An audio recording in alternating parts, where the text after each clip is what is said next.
Thanks everybody for coming. Happy New Year. This is the first meeting that we've had since August, so it's been quite some time. And this is the Lake County Council Mayor's Transportation Committee meeting. I'm Bob Phillips. As we normally do, we'll go around and do a round of introductions. Mike, and I guess we're doing that as a method of roll call. So Mike, would you do roll call please for the group? Yes. Let me 1 second. I just need to get my screen back. There we go. Sorry, the Zoom meeting controls were blocking my screen here. All right. I tried to get everybody as people came in, but if I missed anybody, please let me know at the end. I'll go through the municipal folks first, and then everyone else that we have on the call. Stephanie Hannon from Bannockburn. Here. Darren Monaco, Buffalo Grove. Good morning. Bob Phillips, Deerfield. Here. Kayla Noonan, Fox Lake. Here. Michael Talbot, Killdeer. Here. Karen Dalton Lang, Lake Barrington. Here. Byron Cutts, Lake Forest. Here. Michael Brown, Lake Zurich. Morning. Joe Serdam, Lake County DOT. Hey, Mike. Shane Schneider, Lake County DOT. Good morning. Kevin Carrier, Lake County DOT. Present and good morning. Wally Dietrich, Lincolnshire. Here. Clay Johnson, Lindenhurst. Here. Gregory Jackson, Long Grove. Here. Stephen Shields, Round Lake. Here. Scott Hiltz, Round Lake Beach. Here. David Brown, Vernon Hills. Present. Chris Garland, Waukegan. Here. Thomas Milliard, Waukegan. Here. Ray Roberts from Zion. Here. Are there any municipal representatives I missed? Fred Chong from Libertyville. Oh, apologies, Fred. I marked you down as present and didn't call your name.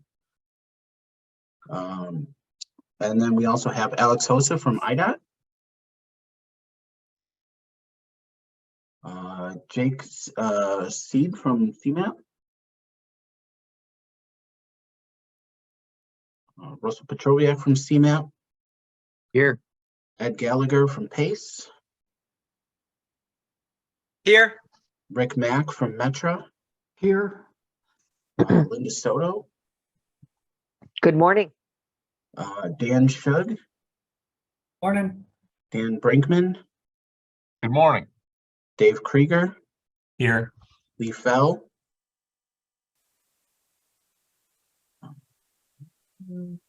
Here. John Bissell. Here. Chris Bouchard.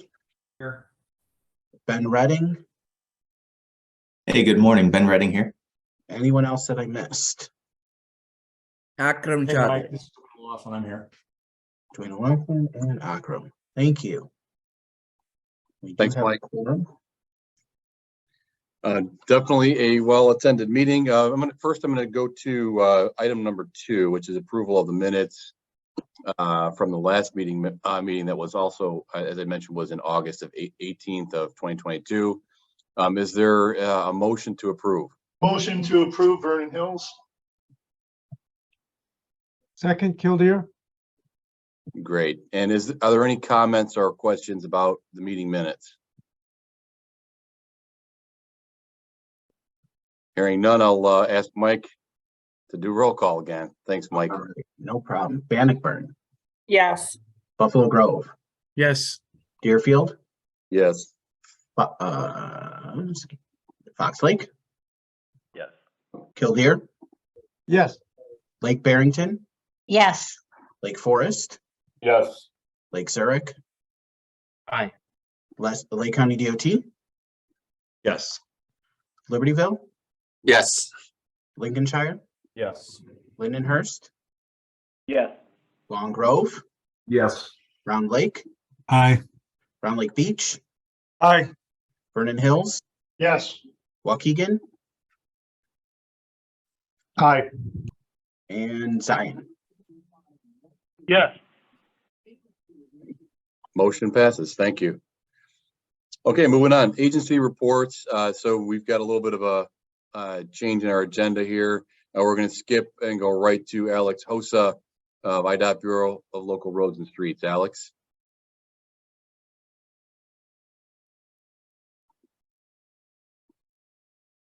I know Alex is here. Alex, maybe you're on mute still.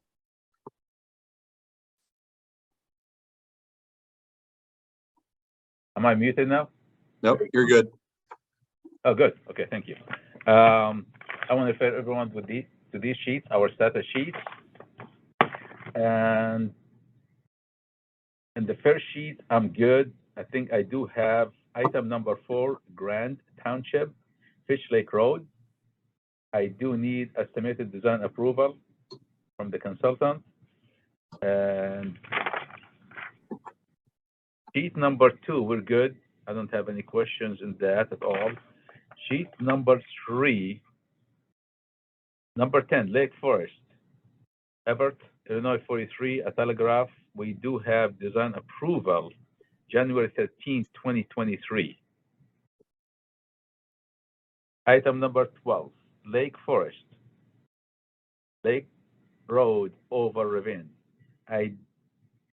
We do actually an estimated design approval from the consultant. And same thing for Libertyville, Rockland Road. We need an estimated design approval from the consultant. North Chicago, Sheridan Road, the bike path. We do need estimated design approval from the consultant. And Round Lake Beach, Hook Drive, I do need an estimated design approval from the consultant for this. And that's all what I have for this. But another council mayor asked me to give them some updates about our time for the agreement, our time for the environmental, our time about the in-house review. If you would like to, because I'm reporting that tomorrow, I will be happy to share that with you today. Yes. Yeah, okay. It'd be great. Thanks, Alex. Sure. The question was asked, like, basically how long things takes with IDOT, from like permits, from like agreements, phase 1 report, phase, and then phase 2 and all of that. This starts with the agreement. I do have the email came to me yesterday. Basically, the agreement, if you do have a construction project, the fully executed agreement, it will take 2 months with us. And for phase 1, phase 2, it will take a little bit longer. It will take 4 months for fully executed agreement. And that's what we have right now for this. And now, if you have a state route involved with your project, if we have, like, if you submit for us, like anything like for geometrics approval, for their review, it takes 4 to 6 weeks for their review. And that is if we receive 100% good product. And if they give some comments to send it back to the consultant, by the time it comes back to us again, it will take another 4 to 6 weeks for the second review, and we keep going. That depends on the materials we receive. This is one. Hydraulics, the same thing, around like 4 to 6 weeks for the review to get their your final approval, and the traffic the same way too. If you have a state route with a special waste on it, it will take 8 months. If you have ADA on that with the state route, it will take another 8 months within the whole period. The special waste and ADA will work together for 8 months. But if you have no state route involved with your project, all what you care about, if you have ESR environmental request, the bio will take 6 to 8 weeks. Culture, it will take 6 to 8 weeks. And just to let you know, not every project you do need ESR. If you have a project, you don't have additional right-of-way, you don't have additional easement, temporary or permanent easement, it is not historic. And if you don't have any in-stream work, if you don't have tree removal, we don't need ESR. LCCOM projects. And I think that's all what I have. And I hope I covered everything. All right, thanks, Alex. Does anybody have any questions of Alex? This is Dan Brinkman. Alex, what was the time for ADA? Did you say? I'm sorry, I missed that part. If ADA for local routes, if there's no state routes involved, we're not involved with it. I don't need to approve it. It is a local agency responsibility. But if you do have a state route and you're doing the ADA in the state route, since we are responsible for it, if anybody gets hurt, IDOT will be responsible for it. We need to review that. It will take around, I would say, like if you submit to us right now, it will take 4 to 6 weeks to give you a review back. And assuming this is 100% perfect. And if we send you back comments, when you send it back again to us, it will take another 4 to 5 weeks or 6 weeks to review it again. And I do see some, fourth reviews, fifth review, second review. It depends how many, No, I how long understand. it will I just missed that part, and I heard it as part of the special waste, and I was fairly certain it wasn't going to take 8 months to turn around the ADA. So thanks for the clarification.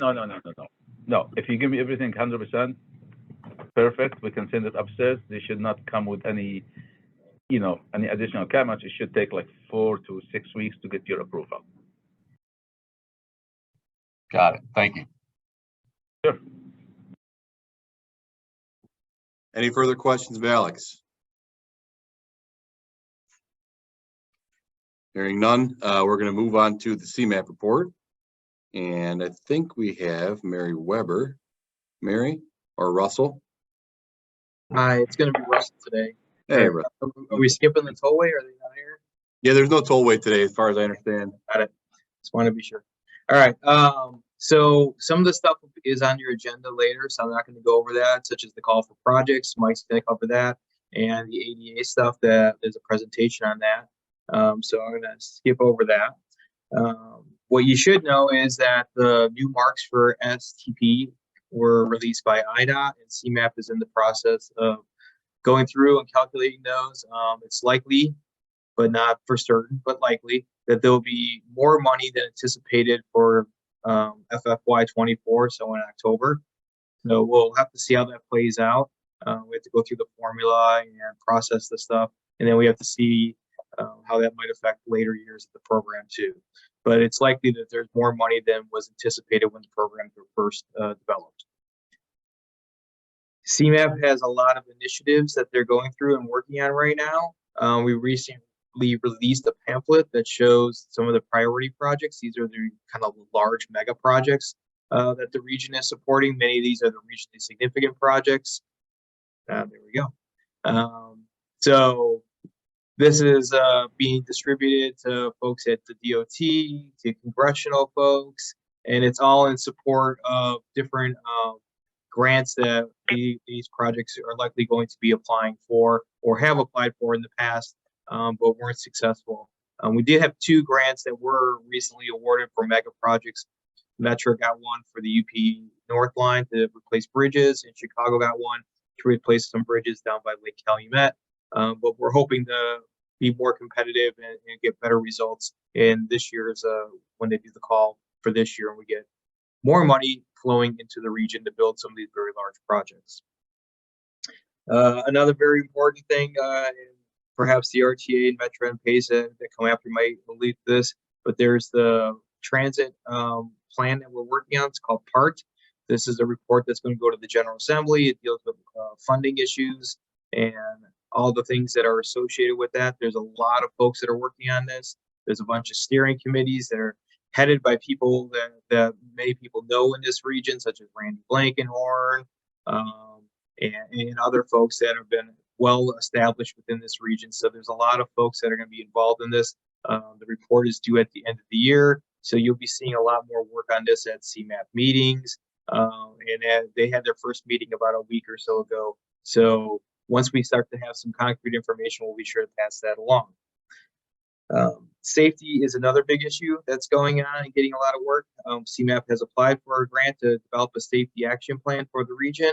If that grant is successful, and we should know very soon, then that'll allow us to do the work that then enables municipalities, counties, et cetera, to then apply for into the larger pool for safety grants for the region. As we know, fatalities and accidents have been on the increase throughout the last several years, and this is something that's a high priority, not just at CMAP, but throughout the local agencies, the counties, and IDA. And then finally, the census is in the process of releasing the urbanized areas and how that impacts the MPO boundaries.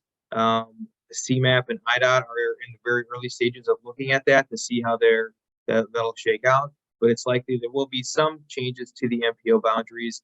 Likely there'll be more MPOs throughout the state of Illinois, but we'll see how that plays out. But that is something that is coming down the pike in the not too distant future.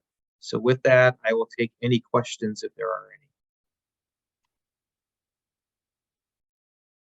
any. Okay, don't hear any. Thanks, Russ. Hearing no questions of Russ, we'll move on to the RTA report, and I believe Kyle Whitehead is here for that report. I don't believe Kyle's with us today. No. Okay, so we're skipping RTA then. There's nobody with RTA. That's correct. Okay. Moving on to Metro. I know I saw Rick in the audience. Yeah, good morning, everybody, and good morning, Bob. Morning, Rick. Happy New Year, everybody, and I will begin my Metro report with in December, mid-December, Norm Carlson, who has represented Lake County on the Metro Board for the past 10 years. During that time, he also served as the chairman of the board and vice chairman of the board, retired from the Metro Board in mid-December. So we're going to miss him. He was a great asset, a unique asset. Norm brought a lot of financial background experience as well as railroad experience, which really benefited Metro. So he's going to be greatly missed.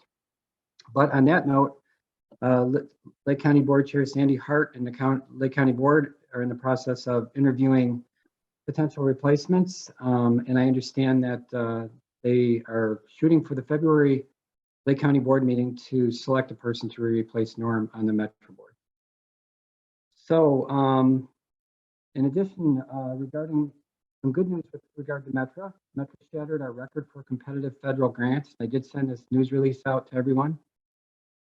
What is really good here and has really kind of a direct impact on Lake County is Metro received the largest discretionary grant we have ever received in the history of Metro, and that was $117 million for the next phase of UP North Line Bridges replacement program.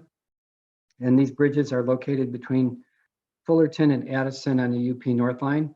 We have already replaced 11 bridges on that line, and this is the second phase of these bridges. So we're very happy about this, and we're really grateful to our congressional delegation for all their support. This would not be possible without them.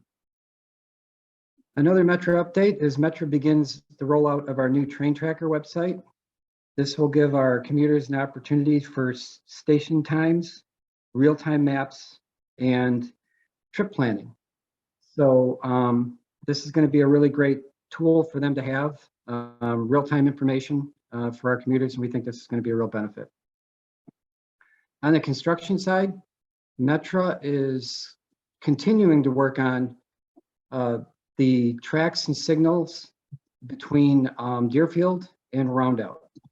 We started the work at Roundout last year, and that went all last year. We put these projects on hold over the winter. It's too hard to work in the winter with signal work and track work.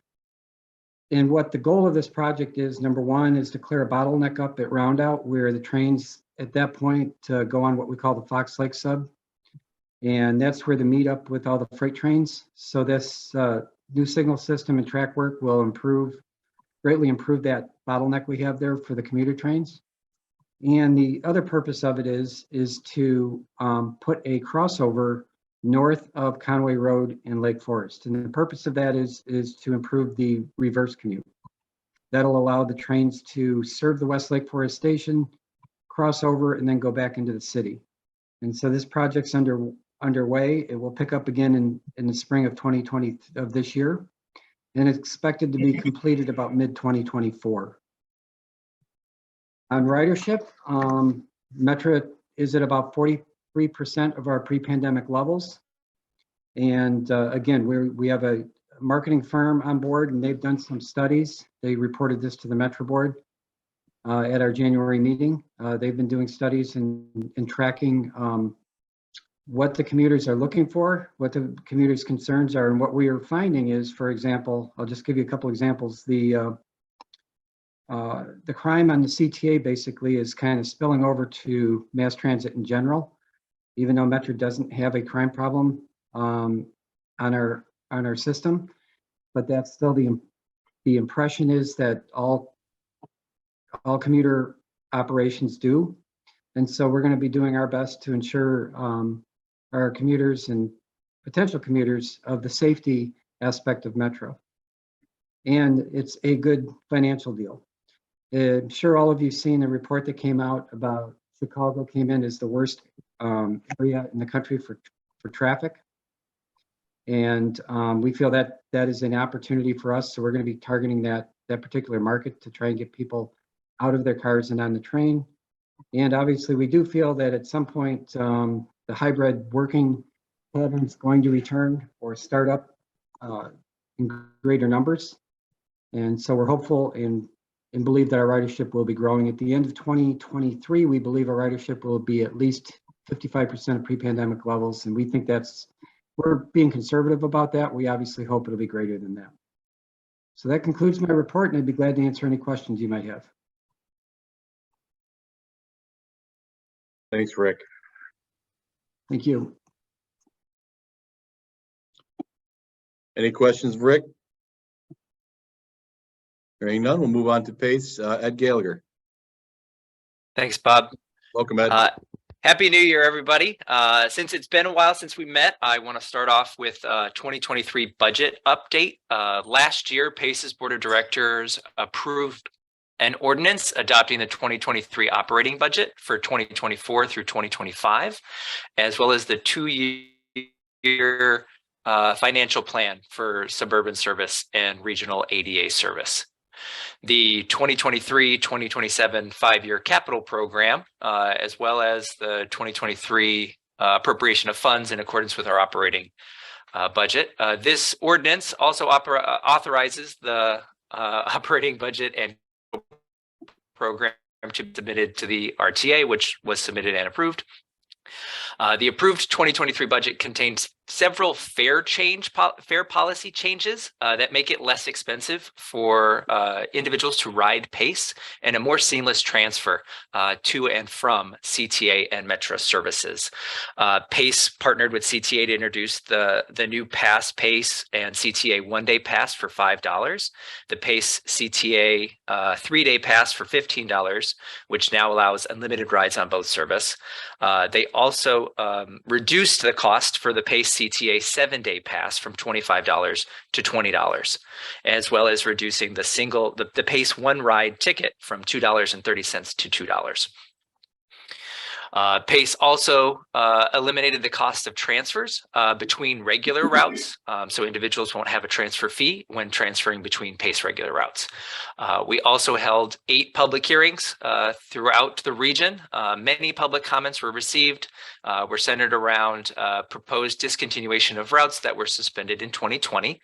The last week, and then the board voted to remove that uncertainty when it comes to those suspended routes and permanently eliminating many of them. We continue to invest in our recruitment efforts to address those challenges posed by the nationwide operator shortage. So you will see a reinforced effort this year for recruitment. And then lastly, as part of the budget process, there were a lot of public comments that were received, and our board of directors will be including those public comments along with other requests for service changes and additions as part of the agency's system-wide network revitalization initiative that will be kicking off later this year. To ridership, in November 2022, PACE carried about 1.1 extra route service. Similar to last year, on a typical weekday, there were roughly 47 1,500 on our fixed route service. System-wide, which includes our fixed route, dial-a-ride, van pool, and paratransit, PACE carried about 1.5 million riders in the month of November. This was about 2.4% higher compared to that time last year. Year to date, January through November, our fixed route ridership was up 10.7%. And then our system-wide ridership, which includes the rest of our services, was up 11.7%. So we're carrying just about 70% of our pre-pandemic levels. While we wait for the Lake County breakdown, I can share that in mid-November, North Division's total ridership nearly mirrored the system-wide data. For 2022, the ridership in Lake County was about 64% of pre-pandemic levels. And then on to recruitment and hiring. So PACE, in order to meet the needs of the region, PACE has made recruitment of drivers and mechanics a large priority. Early last year, PACE launched partnerships with local community colleges, and we will continue to do so this year. The goal of that program is to remove the financial barrier for the next generation of professional bus drivers. Through these partnerships, qualified applicants are enrolled in a free 2-week CDL Class B commercial driver's license permit class. Our most recent class recruitment event was at the South Suburban College. And then we just actually last night was the most recent one. We had another one at the Joliet Junior College. PACE continues to work with all of the community colleges in the region, and we are working to get more to sign on to the program. Since the new year, so since January 1, PACE has hired 100 new drivers that are now into our training and onboarding program. And we brought in 21 drivers at our Hire on the Spot event this past weekend. So I want to give a shout out and a thank you to all the municipalities, mayors, and townships that have assisted PACE this year, just in the last month to get the word out on our hiring. There's 21 individuals hired at our on the spot event in one day was amazing. So we continue to work to bring more individuals into these great careers. And then last, just a follow up on, as you saw the minutes, I had announced the transit app partnership at our August meeting. Well, in November of last year, we officially launched the new app. So you can now download the transit app on your phone to track PACE bus services. There's active bus tracking, step-by-step, turn-by-turn direction to the closest bus stop, as well as in the future, this year and years to come, we will be adding additional PACE family services to that app to give greater access to individuals. And I'll take any questions if there are any. Thanks, Ed. Nice report. Moving on. So the next item is something that we do every year. It's the FY 2024 Planning Liaison Funding Resolution. And you all may recall this, that as a group, we approve a resolution that concurs with the spending of federal transportation planning funds that help pay for part of our Lake County Planning Liaison and his team. So this is Mike Clemens and his team of people that do a great job for all of us. And I personally feel that Mike's been very helpful, and his team has been very helpful in explaining and getting us through the application process for federal STP funds. As well as explaining and getting us through and understanding the Infrastructure and Jobs Act that's coming. That's, I guess, appropriating additional funding for Lake County. So Mike, I don't know, I don't want to step on you, but do you have anything that you want to add on this one at all? Or not really. The only thing I would add from my notes is just the amounts that we're talking about here. So this brings about $180,000 in federal funding to Lake County, and then directs it to Lake County DOT for the staff. And that's myself and Joe Serdam, and also some other hours in our planning department, who assist with the scope of services for the PL program. And then since the council doesn't charge dues or anything for the municipalities, the county puts in the local match for that, which is about $45,000. So about $225,000 total for the annual budget, and that starts July 1 through June 30th, July 1 of 23 through June 30th of 24, which is the state fiscal year 2024. And so, as Bob mentioned, thank you for the kind words. This is an annual resolution that we do directing those funds to Lake County DOT. Motion to approve Vernon Hills. Mike, I want to personally thank you in behalf of our mayor and board for shepherding our project through successfully. We just got the news in the last 2 days that the land has been certified and will be ready for a bid letting, and we owe that a lot for your efforts, so appreciate it. Thanks, Eric. And Mike, I want to echo that. It seems a little late for everything you do. So thank you. We have a first and a second. Any other questions or comments? Seems like a great value for great value for the money. Thanks, Mike. And Mike, please roll call. All right, thank you for the kind words, everyone. Bannockburn, Aye. Buffalo Grove, Aye. Deerfield, Yes. Fox Lake, Yes. Killdeer, Aye. Lake Barrington, Yes. Lake Forest, Yes.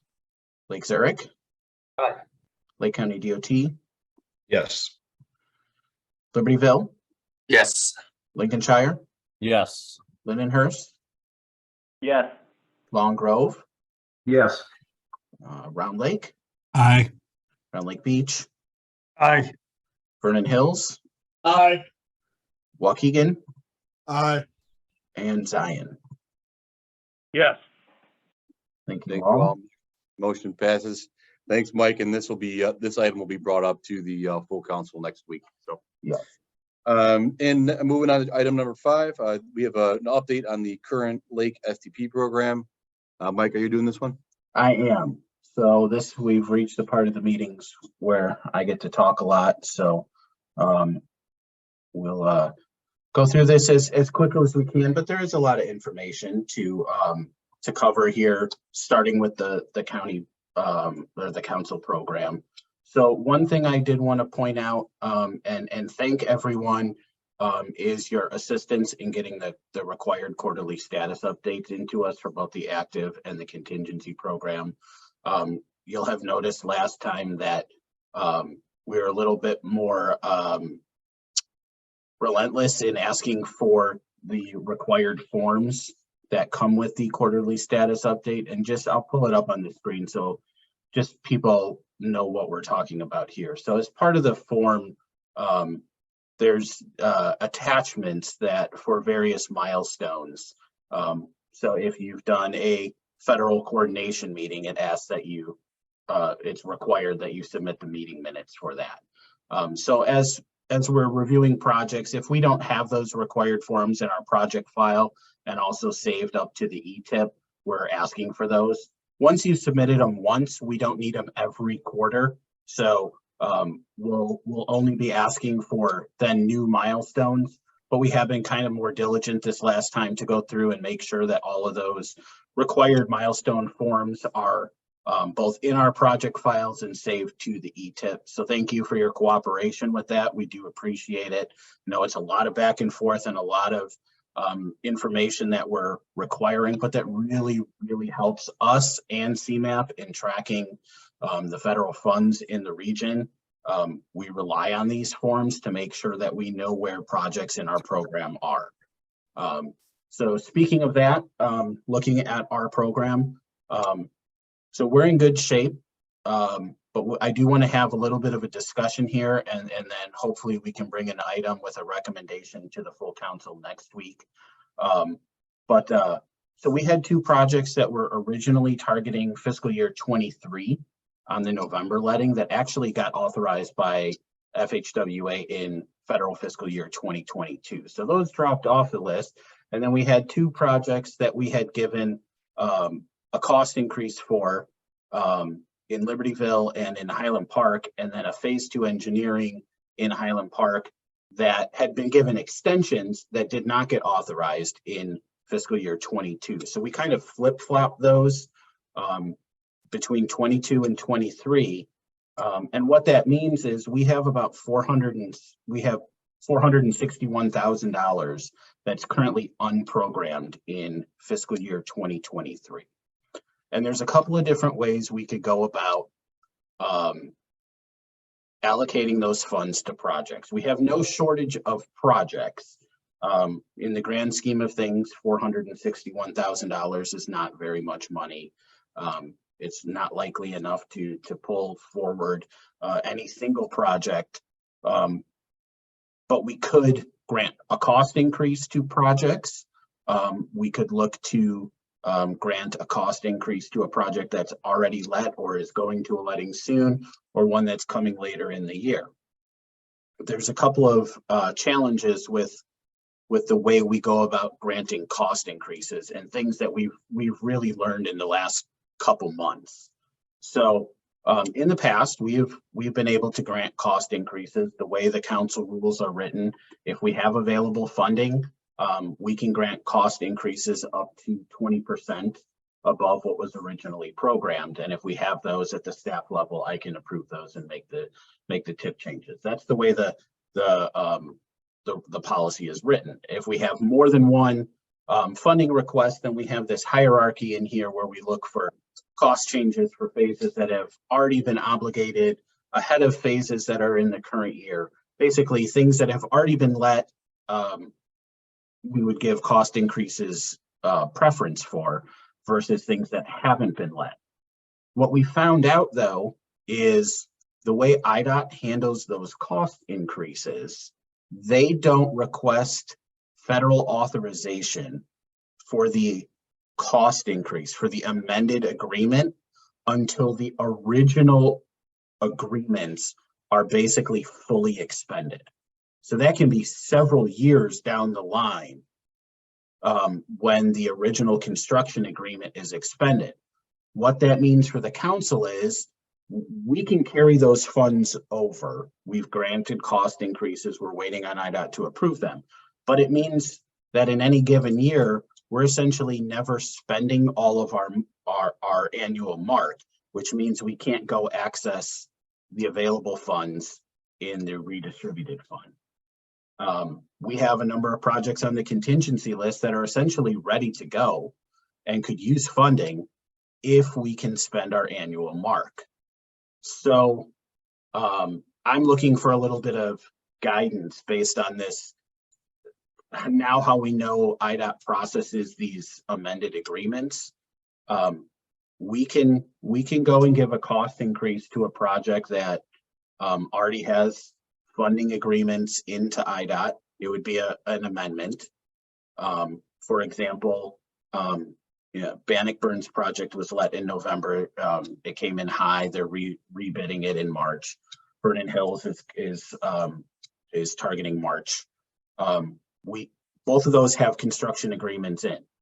We could give additional funding to both of those, but those would be amended agreements. So they would wait until the original construction agreement is expended before they went and got the additional federal funds authorized by federal highways. And it's not until that happens that the funds are considered spent in the council program. So that could be potentially a large delay in spending those funds, or we could allocate those funds to a project that is coming later in the year. That would potentially allow us to get our annual mark spent earlier in the year, where then we could access some of the redistributed funds for projects that are ready to go. No easy answers here, which is why I'm kind of looking for some guidance from the group. Either way, I think we'll spend our money. It's a matter of how we want to prioritize these. Like I said, it's about $462,000. Not a huge amount of money. Not enough to pull a brand new project in, but we could allocate those in a couple of different ways. So looking for some guidance from the group on how we'd like to proceed.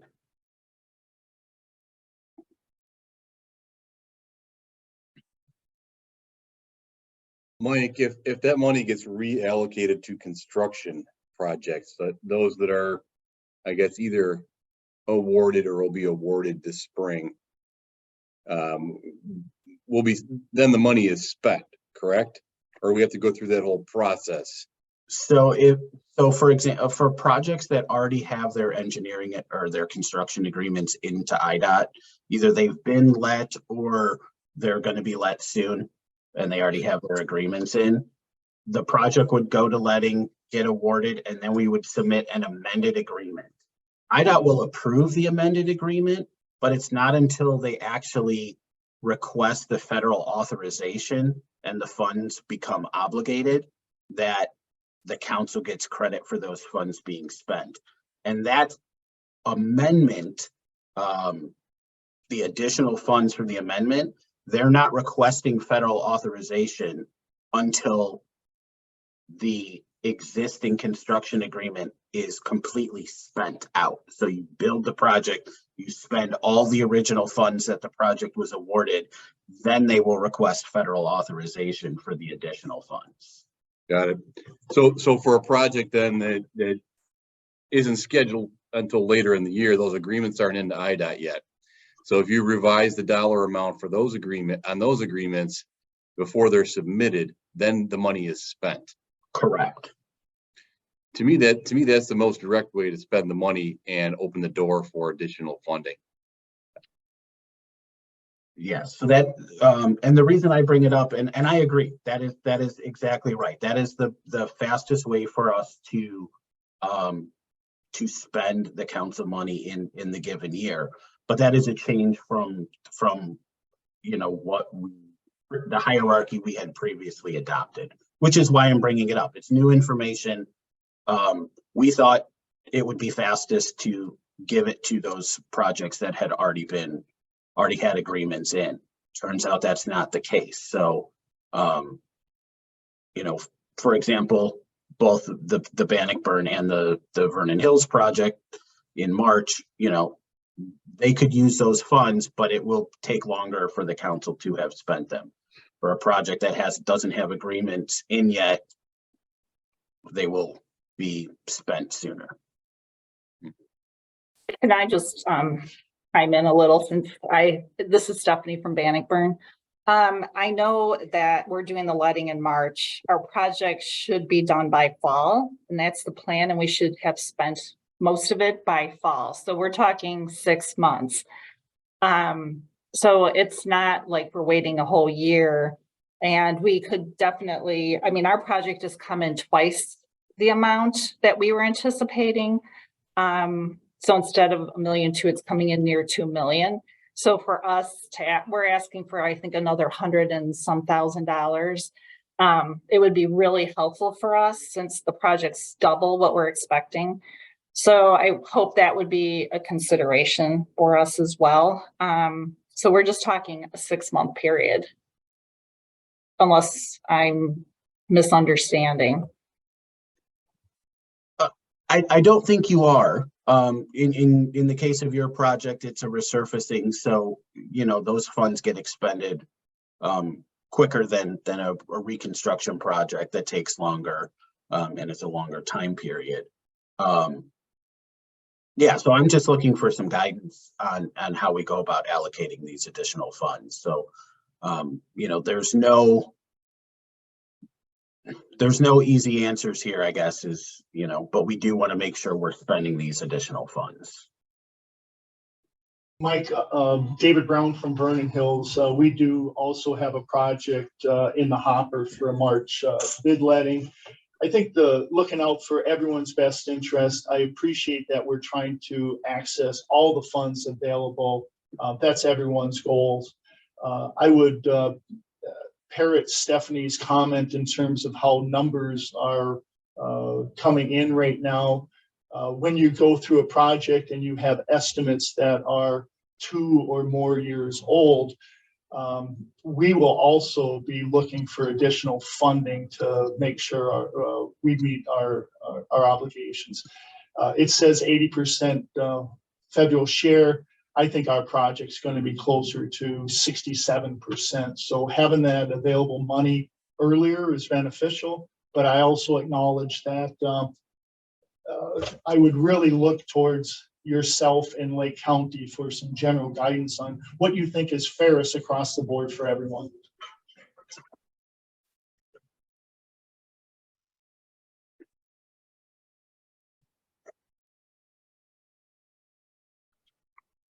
It's a great question, Dave. And Kama from CMAP sent me a message as well that you know, another way that we could look at this as well is for these unprogrammed funds, we could look to a project later in the year that we could give a cost increase to.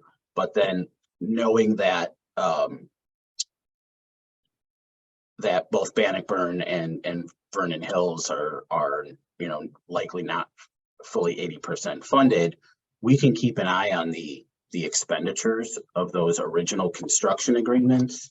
And when they near 100% of those original construction agreements, we could request additional funding through the redistributed fund for those projects, because then they would be spent rather quickly. So I think regardless of how we go, we will always be trying to access additional funds for all of our projects. But it's, you know, I'm just looking for some guidance for this right now, for this 462,000 that we have unprogrammed. You know, do we want to put that towards something that hasn't submitted agreements yet, and get those authorized earlier, or do we want to amend existing agreements? Mike, just quick question, Darren from Buffalo Grove. I think you said that if we allocate it early, then we can open up more funding for other projects later this year. So if we allocate these 462,000 to a project that hasn't yet submitted agreements, when the agreements get sent to IDOT, then they would be authorized. These additional funds would be authorized right away. And so if we get all of our funds for the year authorized, then we can go to the redistributed fund and access additional funds. There's a few $1 million available in the redistributed fund that we could access.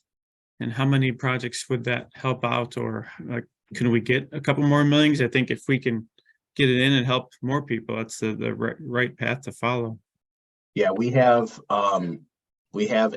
I would say at least 3 projects that are essentially ready to go, ready to submit pre-final plans as long as they're funded.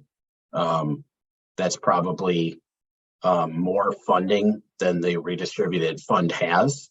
But I think, you know, we could, if we can get our annual allotment spent this year, next year, and access additional redistributed funds, we could probably spend easily another $10 to $12 million on projects that are ready to go. That's great. I mean, you could take some of that redistributed money and pass it back to, we could, as a group, pass it back to Bannockburn and Vernon Hills. I mean, you know, so you, right, so you could allocate the money to other projects, and then once the door is open for the reallocated funds, we could pass that money, some of that money, back to the agencies that have construction projects that are currently underway. That's correct. Those would be eligible for the redistributed funds. Yep. I think that would be the route.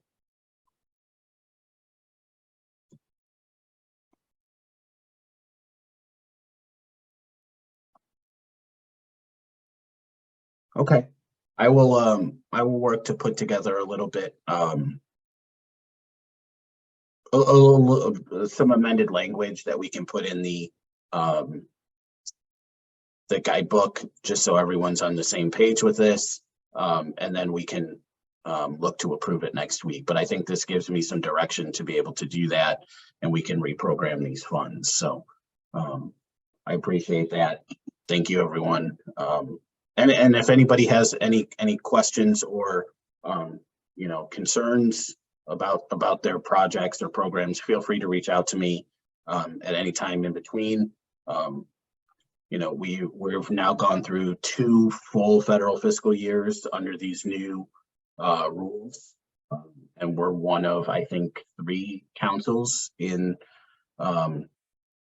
within CMAP's planning area that has spent all of our money each year. So our projects are staying on track. We're doing a good job of spending money. So, that's due to everybody getting us their information and getting their projects through the process. There's a lot of things with federal projects that are outside of local control, but we've done a good job of spending money. So really appreciate the assistance. The rest of our program, looking through 24 through 27, is fully programmed. As Russell mentioned, we may get some updated marks for the 24 program. And another way to look at this as well, if we do get additional funding for 2024, we could potentially give cost increases for like Bannockburn, Vernon Hills projects that are already in construction and put their additional funding in 24, because by the time those funds get requested, it would be federal fiscal year 2024. So we'll work to balance all of those needs and make sure we're spending as much money as we can for Lake County. That's all I have for the current STP program. If there's any questions or comments, happy to take them.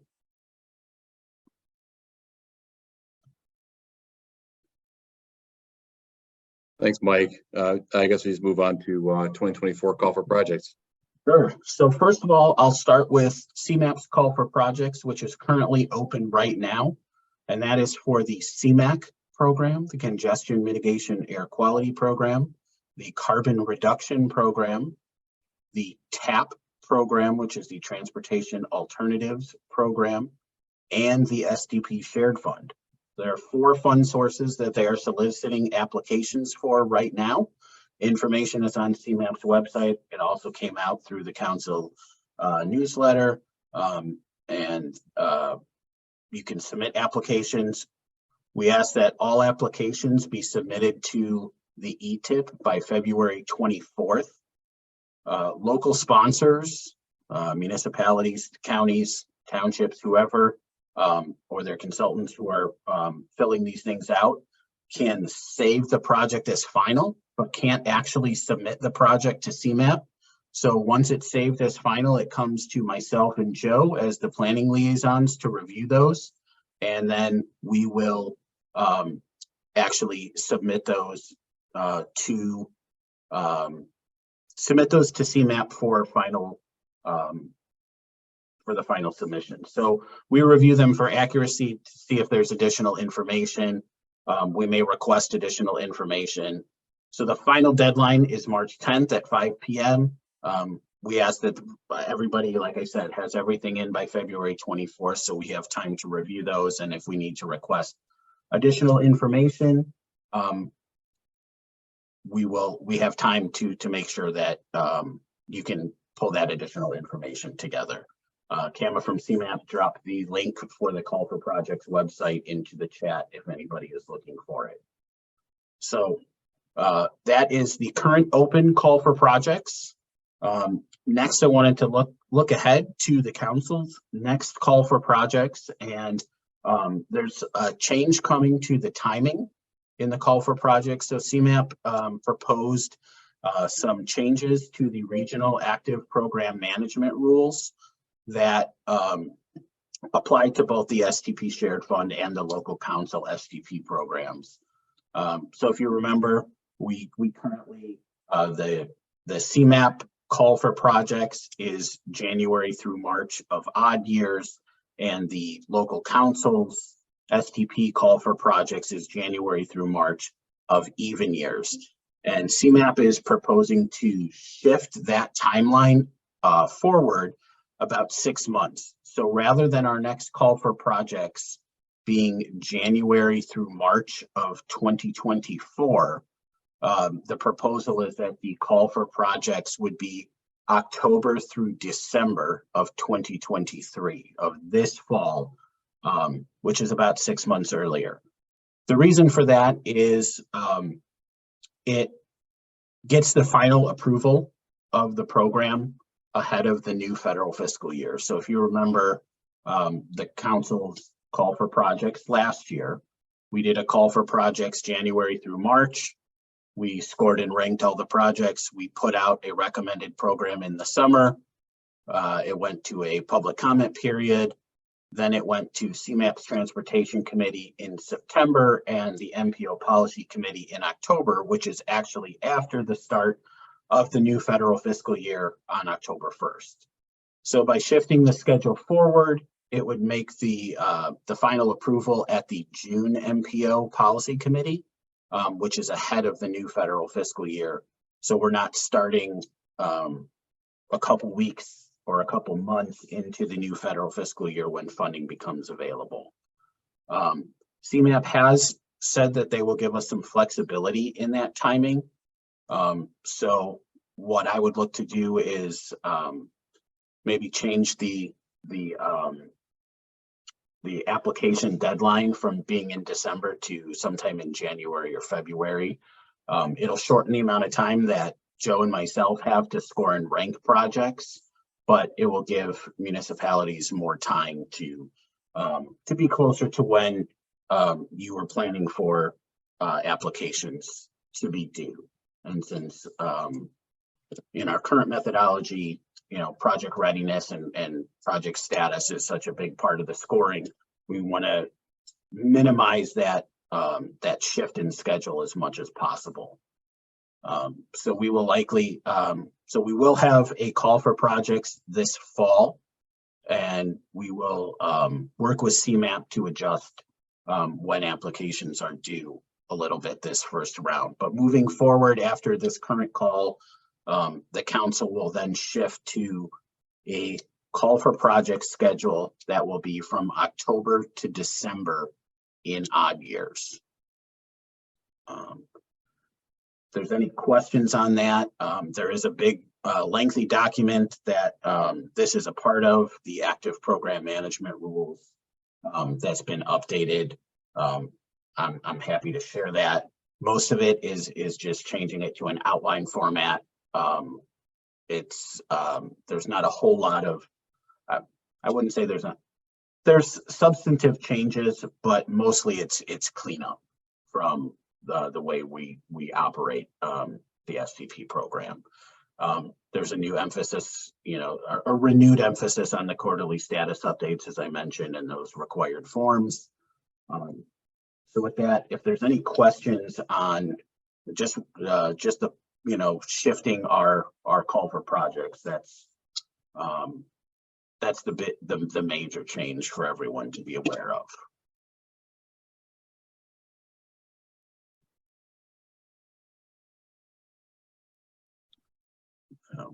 That's a big, yeah, thanks, Mike.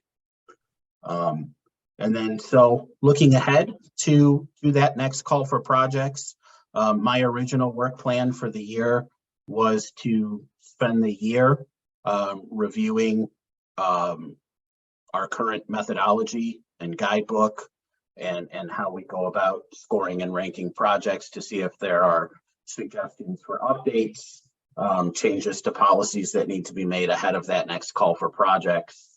We're going to tighten that up a little bit. We technically would have until our September round of meetings to approve this. Ideally, I'd like to hopefully be able to bring it to the July round of meetings with any changes so that folks have a couple months before the call for projects to know what the revised policies are. But we'll just kind of play it by ear to see how it progresses. So I guess I have a twofold request. In the past, we've done a subcommittee that has reviewed the methodology and the scoring. So if there is interest in continuing that practice, I'd be looking for volunteers who would be willing to participate and have some separate meetings to discuss this. And then I guess my second request is whether or not you'd like to be on a subcommittee or not. Anyone that has any suggestions, please email me or call me with those suggestions for changes to the guidebook, so they can be incorporated for discussion as the group. So I'll pause there, and see if there's a desire to have another subcommittee and go from there.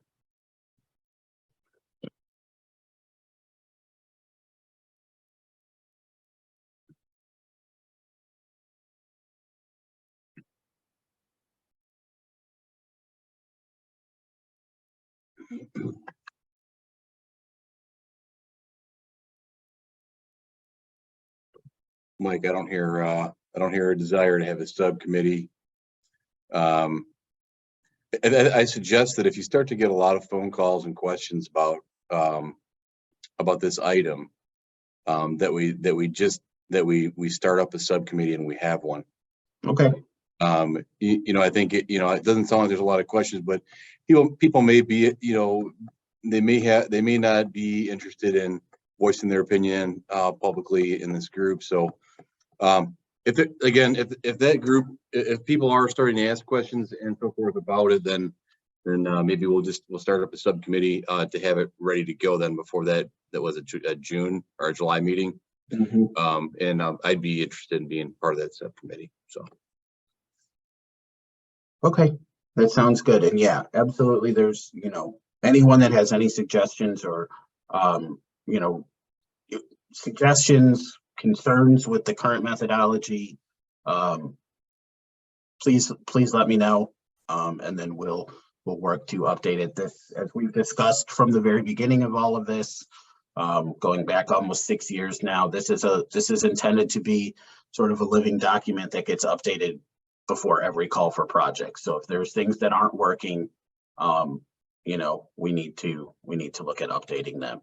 A couple of things come to mind for me is finding a balance between, our program was very competitive last year. We had a number of projects that communities that locally funded phase 2 and had their projects essentially ready for construction still didn't get funded. We had a number of projects that had previously been on the contingency list that didn't get funded because it was so competitive. And then we also have communities that,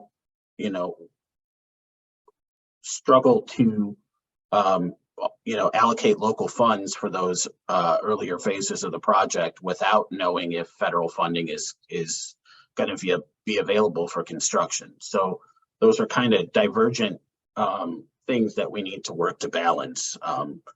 It's a struggle throughout the region, but it's something that we need to pay attention to as well. So if there are ways to go about selecting projects in a way to balance those interests, anybody has suggestions, certainly open to it.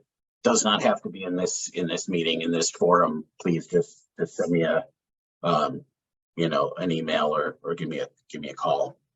We're happy to incorporate any suggestions. So so that sounds good. That's good direction. We'll go from there. If there's not a whole lot of other suggestions, then maybe we'll just bring back some suggested changes to our next round of transportation committee meetings in April for discussion as a group. If we do get them, then we can set up a subcommittee. So that sounds like good direction. Sounds great, Mike. Moving on to IIJA, and then just before we have a presentation from CMAP. So Mike, are you going to cover this one? Or I am. So just a couple things. Russell mentioned that CMAP put together a booklet for the region, that the highest priority projects, and this is really intended for those projects that are applying for the nationally competitive grants. This is not for like our STP program, the CMAQ and TAP program, where we're applying locally. This is for projects that are applying to USDOT for those nationally competitive programs like the RAISE program, the INFRA program, the Mega Projects program, and things like that, to present our congressional delegation with a priority list of projects. So that booklet is on CMAP's website for the IIJA. So if the website is, I have it up here on the screen, but cmap.illinois.gov/programs/infrastructure investment and jobs act. Besides this booklet, though, this is a great resource because there's a lot of new programs coming, and CMAP has been putting up each new program and when the call for projects is, when it opens, when the deadline for applications is, what agency you apply for. A couple things I wanted to point out. The Bridge Investment Program. This is one of the first times that municipalities, counties, townships can apply directly to USDOT for bridge funding. So if you have projects that are looking for, if you have bridges, whether they're on federally eligible routes or not, if they meet the criteria for condition sufficiency rating, you can apply directly to USDOT. Nearly all of the programs in the IIJA are multi-year programs, meaning they're going to have a call every single year for the 5 years of the bill. And most of the programs, they included advanced appropriation to USDOT. So the good news for us is whether or not Congress passes a budget, these programs are funded for the next 5 years. For example, the RAISE grant, they advanced appropriated basically $1 billion a year. So the program is about $1.5 billion, but only that 500 million is subject to annual budget appropriations. So whether or not Congress passes a budget or they go on a continuing resolution, there's at least $1 billion a year available for that program. And nearly all of these other programs are the same. So I know a lot of communities don't regularly apply directly to USDOT for these competitive programs, but there's more money available than there's ever been, and more programs available that municipalities, counties, townships can apply directly to USDOT for, in addition to the formula funds that we're used to getting. So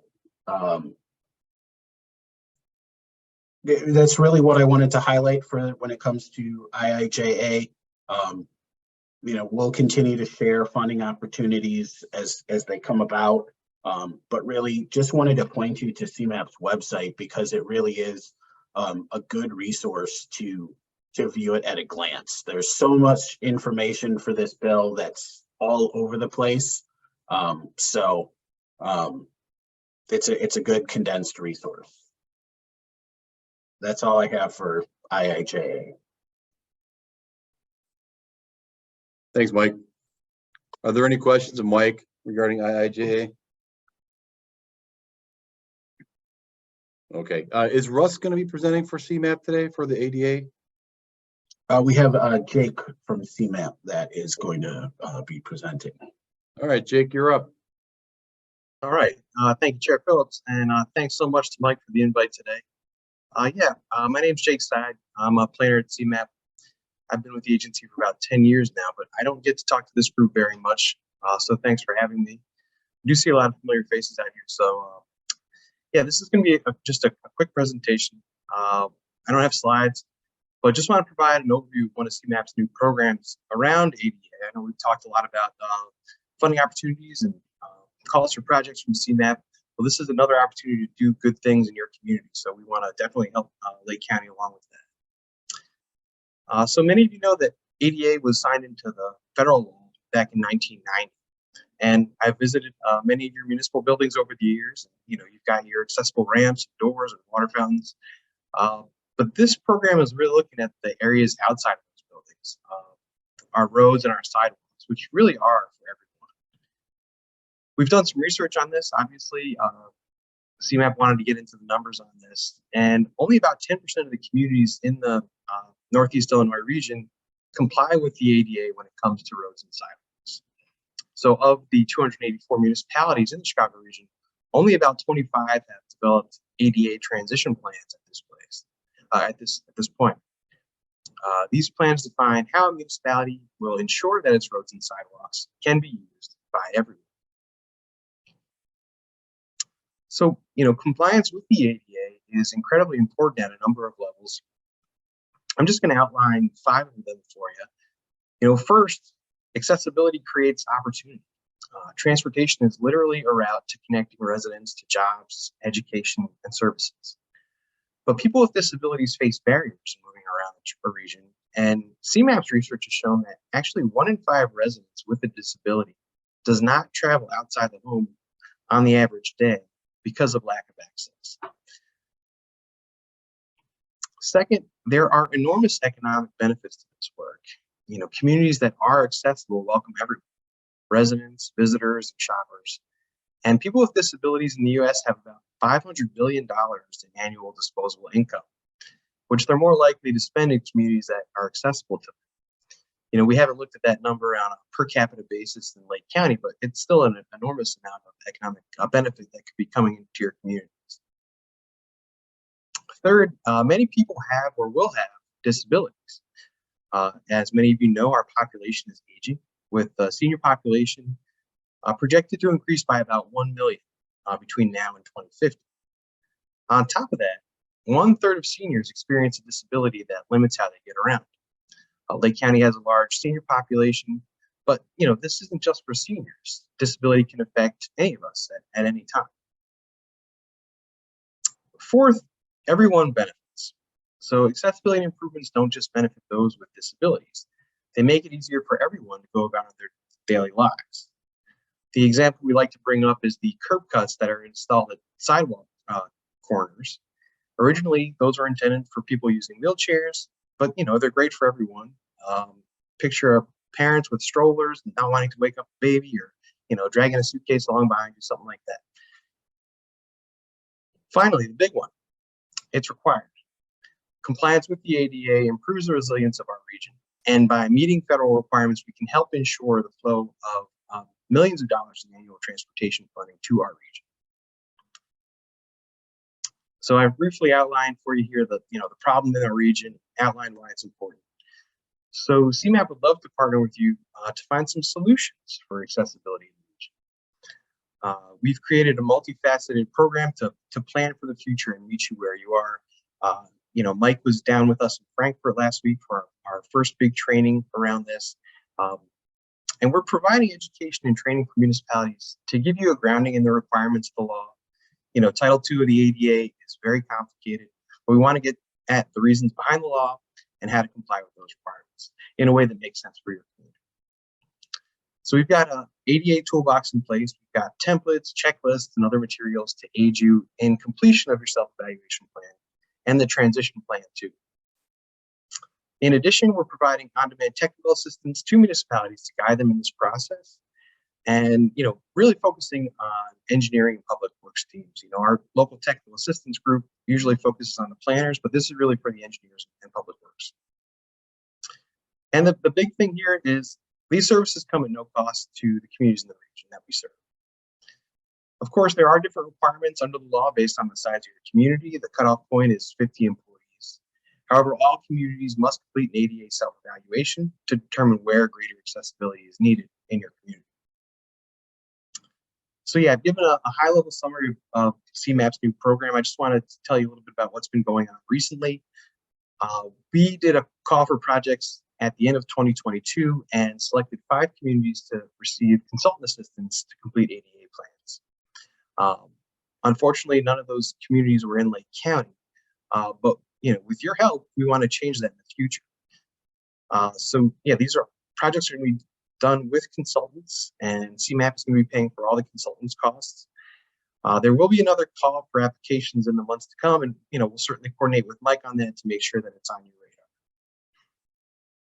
You might have also seen CMAP's in-person training modules, the one I was talking about with Mike last week in Frankfurt. So we did our first this month. We're going to have 2 coming up in March. I'm sorry, another one in March and 2 coming up in April. And so I can put those dates in the calendar. Those are going to be held in person. We're trying to figure out an online way to do that as well. And the last thing I wanted to do is just get our ADA newsletter on your radars. I'm going to drop a link to that in the chat as well. Just talks about kind of all the ADA news that CMAP is doing right now with our new ADA project page. So I know I've given a lot of information to you in a very short amount of time, but happy to answer any questions now, or I can put my contact info in the chat and we can follow up later as well.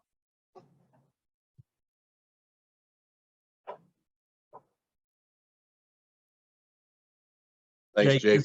Sorry, this is Jesus from the city of Waukegan. I have a question. Has CMAP opened up the next ADA study? That's, I think it's Frankfurt, Illinois, or let me double check. The self-evaluation in Naperville. I haven't heard of the project that we're working on with Naperville. Well, it's not a project. It's it's a module. Oh, setting up to do the training in Naperville. Yeah, we're trying to nail that down right now. Right now, the March 1st training is scheduled to be in Calumet Park, but Naperville's expressed interest just because they've got all the technology in place for us to do it in a hybrid format. Correct, but my question is, so you guys haven't the registration is not open. Do you know roughly by when? Yeah, we're hoping to get it up in the next couple of weeks. Okay. We just want to make sure that we nail down the location first before we make the registration. All right. Thank you.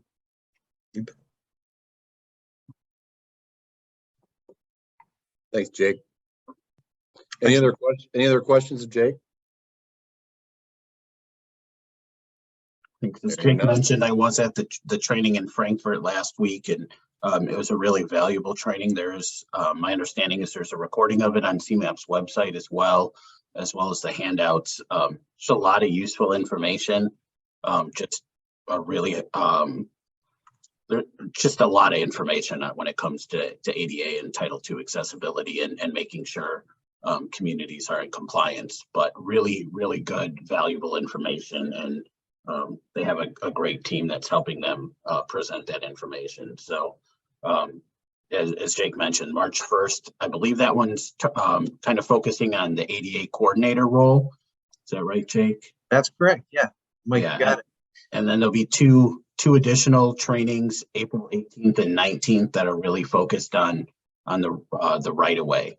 And so those will be valuable trainings as well for anybody that's looking for information. So like I said, I was at the one in Frankfurt last week. It was really valuable training, and would encourage anybody that's interested in this work and making sure you're in compliance to keep an eye out for those future trainings.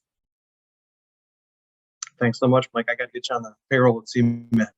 Appreciate the plug. That's really great information. Thanks, Mike, and thanks, Jake. Mike, do we have any other business? I do not have any other business to discuss. Okay. Do we have any public comments by email? Or does anybody care to make any public comment? Does anybody here care to make a public comment? Okay. Hearing none, the next meeting is April 20th. And that's based on, Mike, are we going to have, if the governor's order changes, are we going to have an in-person meeting, or are we going to, what's the plan with that? Well, we discussed in the past, there was some preference from the group to continue hybrid meetings. So if the governor does not continue to extend the emergency declaration, we would look to have an in-person quorum in Libertyville, which would be 10. We are set up for hybrid. We've got cameras in our conference room, and we could host it hybrid. But we'll just have to see. Currently the existing emergency declaration goes through February 5th, and he's been just reissuing those on a monthly basis. So We'll have to see if there's an existing one, and then also if we're taking any action on our program. If we're not, we can probably keep it virtual with the ability for public comment and posting agendas ahead of time. But if we're taking action on funding items, then we'll want to have an in-person quorum to comply. So. Okay. Sounds good. We'll play that one by ear. Without any further ado, we'll consider the meeting adjourned. Thanks everybody for attending, and once again, Happy New Year. We'll see you in April. Thanks everyone.